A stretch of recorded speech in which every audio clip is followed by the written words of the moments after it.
ښه راغلاست. نن ورځې بحث مو په سیمه ییزې اجماع باندې ده چې افغان حکومت ویلي د سولې لپاره نړیواله اجماع باندې عملي کار کوي. په بحث کې راسره د نړیوالو اړیکو کارپوه ښاغلی اجمل زرمتی دی. زرمتی صاحب تاسو ته ښه راغلاست وایم.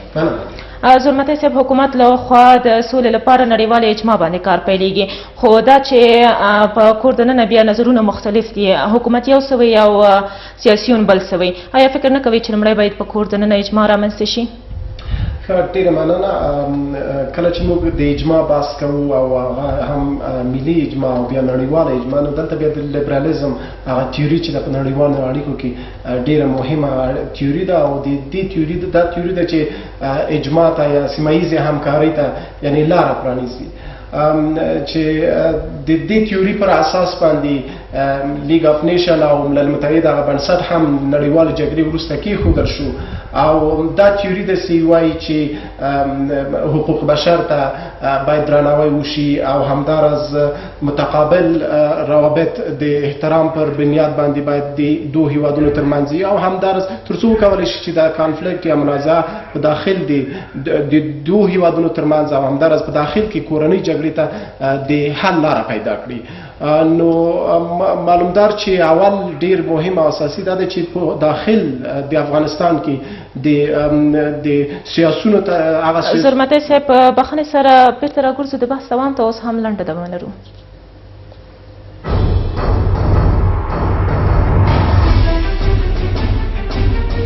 د سروبي ملکي روغتون ته ورشو. یو ټکر کې جاتمن په موټر کې 15 نفر یا شپږ 10 نفر راغلي یو ځای. دا چې پسته وخت دلته یو کس وي نو دا عجیبه خبره ده. 215 ترافیکي جنایي او متفرقه جرایم مریضان راغلي دي.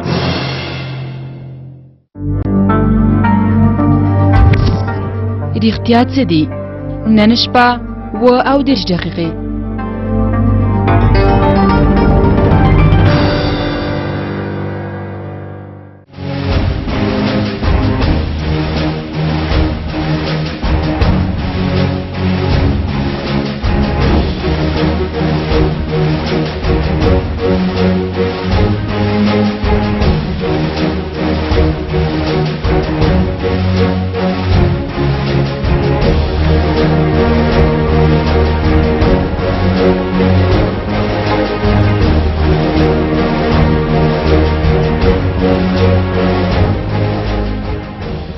نن شپه 10 دقیقې.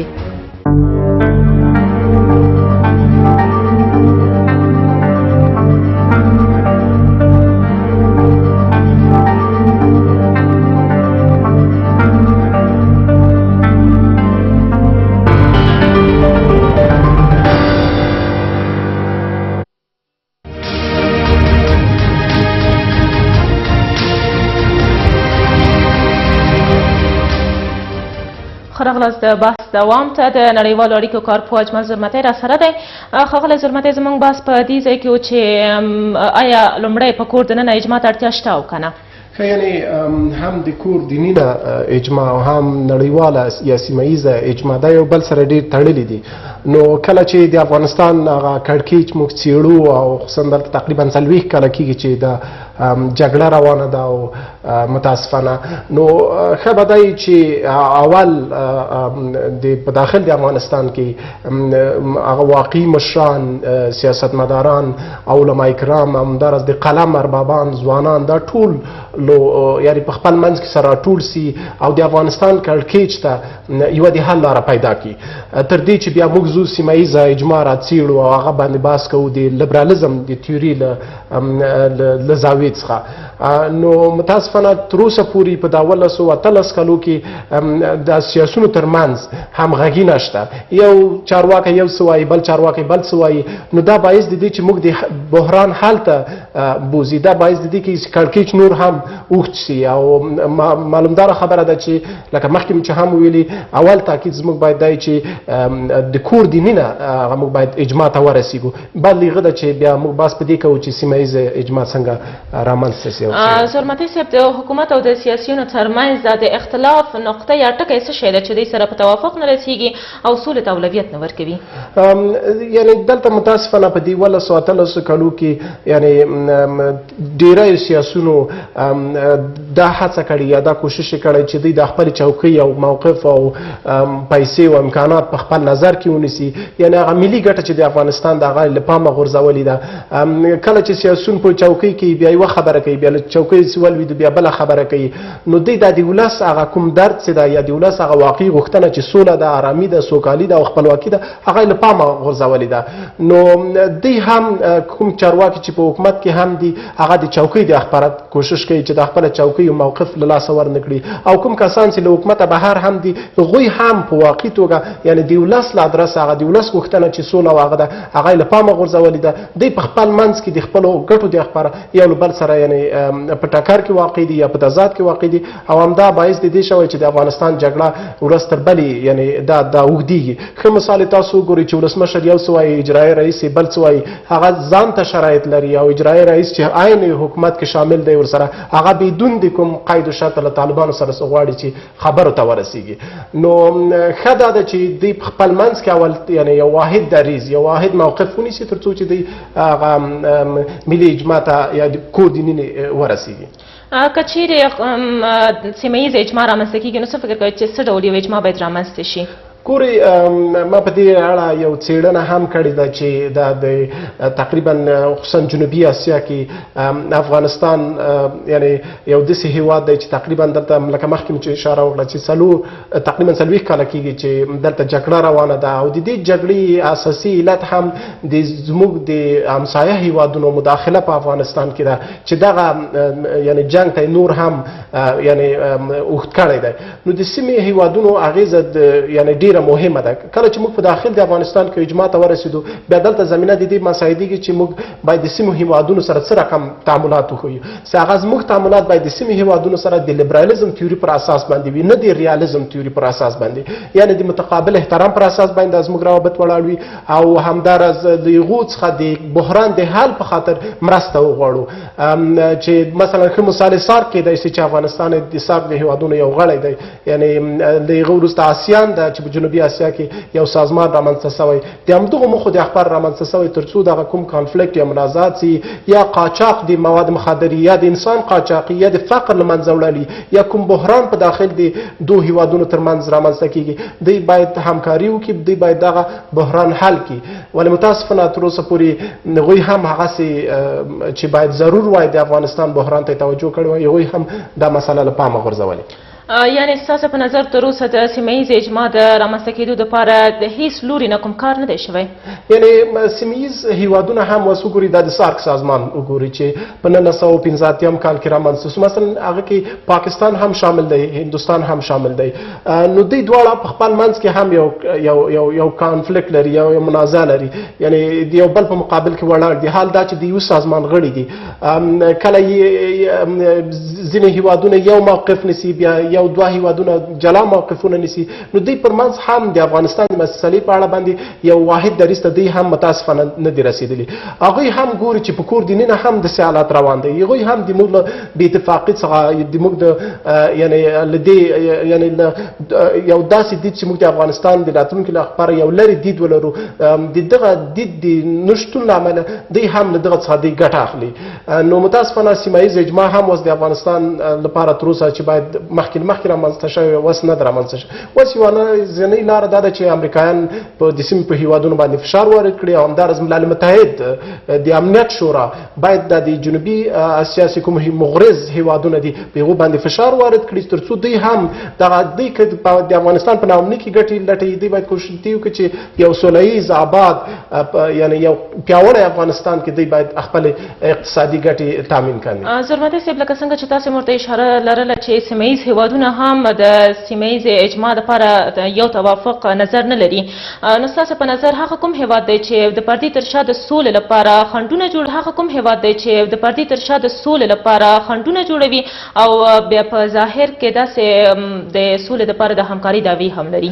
وګورئ تقریبا په دې 18 کلو کې موږ هغه ګراوند ریالټي چې ورته وایي موږ ولیدل چې کوم هیوادونه د افغانستان یعنی سوکالي غواړي، پرمختګ غواړي، ترقي غواړي او کوم هیوادونه په دې کې لګیا دي چې د افغانستان څرنګه باید وران سي او هیڅ کله نه پرېږدي چې زموږ د مظلومو بیچاره ولس یعنی د ښېرازي شپې ولري یا یو متمدن افغانستان موږ ولرو. دی یعنی په دې 18 کلو کې په دې فکر کې و د یعنی سیمه ییز اجماع نه په دې فکر کې و چې باید دلته جګړه ادامه پیدا کړي. حال دا چې دلته د ټافي پروژه هم عملي کیږي، د کاسا 1000 پروژه هم عملي کیږي او افغانستان هغه یو هیواد دی چې جنوبي اسیا له سنټرل ایشیا سره لږ سره نښلي، همداراز ویسټ ایشیا له سنټرل ایشیا سره یو پل ارتباطي کېدای شي. نو اوس باید د اوانګيري پس لا 13 کلو چې موږ په کوم هغه پالیسي چې د افغانستان په اړه لرله دا باید تغییر کاندي او د فکر سي چې یو سولهییز افغانستان کې دلته لکه دا کوم هیوادونه دي؟ دا متاسفانه چې ایران او پاکستان او همداراز ځینې نور هیوادونه هم دي چې د په واقعي توګه نه غواړي چې یعنی دلته یو جګړه بند شي، افغانستان یو سولهییز هیواد شي ترڅو که دلته یو پیاوړی اقتصاد موږ ولرو. دا د دې په ګټه د حال دا چې ولې دوی هیڅ کله دې ته حاضر آماده نه دي، ولې دوی په دې باندې پوه شي چې کوم اور چې دی په افغانستان کې په دې 40 کاله کېږي چې بل کله په تېره بیا په دې 1913 کلو کې دا اور به دوی ته هم ورسیږي او د دې اقتصاد هم ضربه ویني. تاسو وګورئ د پاکستان اقتصاد په کوم حالت قرار لري، همداراز د ایران حالت تاسو وګورئ چې دوی په کوم ډېر بد حالت کې قرار لري. نو دوی باید په دې باندې پوه شي چې وس یعنی هغه د هغه فارن پالیسي یا بهرنۍ تګلاره مخکې د پاور پولیټکس په اساس باندې یعنی ولاړه وه. دوی اوس باید د ریبلرزم تیوري ته راسي او بعد د متقابل احترام پر اساس او ځینې سازمانونه باید ایجاد کړي ترڅو دا جګړه ختمه سي. دا هغه څه دي چې په 21مې پیړۍ کې ولسونه غواړي. د 21مې پیړۍ د زور استعمال یا د استعمار پیړۍ نه ده، دغه پیړۍ ده چې اوس ولسونه راپورته سوي، سیاسي شعور یې لوړ سوی دی. دوی غواړي چې هغه خود ارادیت ته ورسیږي چې ښه بېلګه یې په پاکستان کې اوس د پښتنو هغه کوم غورځنګ چې دی چې دوی راپورته شوي دي او خپل هغه زرمتي صاحب هغه هیوادونه چې نه غواړي سوله رامنځته شي دوی څه غواړي، څه تعقیبوي، یعنی هدف یې څه شی دی؟ دوی خپل ملي ګټې غواړي چې خپل ملي ګټې په افغانستان کې یعنی خوندي وساتي.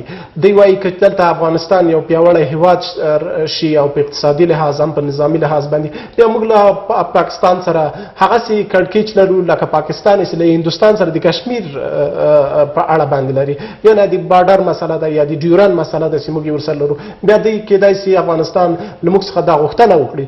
دوی په دې څخه ویره لري او یو دا هم ټول لګي چې دلته مثلا افغان حکومت له بلوچانو سره مرسته کوي. دا اوس سني کوم پښتانه چې راپورته شوي د پښتون هغه کوم خوځښت چې دی دغه تور هم په افغان حکومت او په افغانانو باندې دی لګي. حال دا چې د دوی له جبر او د ستم له لاسه بلوچان هم راوړل سوي دي چې هغه تقریبا له ډېر وخت راهیسې چې دوی مبارزه کوي او پښتانه خو په دې وروستیو کې دوی راپورته شول تقریبا 2 کاله کېږي چې د دې خوځښت یعنې ادامه لري. د سولې وزارت د اجماع رامنځته کولو کې څومره رول لوبولی شي؟ یعنې یو شی بل هم دا ده چې پړی په افغان سیاسونو پورې هم لکه مخکې مې ما ویلي چې دوی هم یعنې متاسفانه په خود ارادیت په خپل ولس باندې په خپل هغه یعنې په خپل هیواد او خاوره باندې دوی باور نه لري. دوی تقریبا 18 کاله موږ د سولې شورا لرله، اوس د سولې وزارت سو. تاسو یو څوک را پیدا نه شو چې د سولې شورا څخه پوښتنه وکړي چې ستاسې کومه لاسته راوړنه وه. اوس د سولې شورا هم هلته ده، دلته وزارت هم جوړ کړو. دا د دې زه ډېر فکر کوم چې دا وزارت د دې خبره ده چې کومه چارواکي چې هغه موقف څخه لرې سوي دي یا یو له یو موقف څخه بل ته تبدیل کړي دي هغو د خبره یو وزارت راغلی کړو. تر اوسه پورې خو یې کوم خاصه لاسته راوړنه دوی نه ده درلودلې. حتی هغه د سولې جرګه هم چې دایره سوه د هغې خبرې هم دغسې پاته شوې. نو چندان موثریت نه لري زما په نظر باندې. ډېره زیاته مننه له دې نه چې خپرونې ته راغلی. مننه تاسو. لنډه دمه لرو، بېرته راګرځو د خبرونو دوام ته.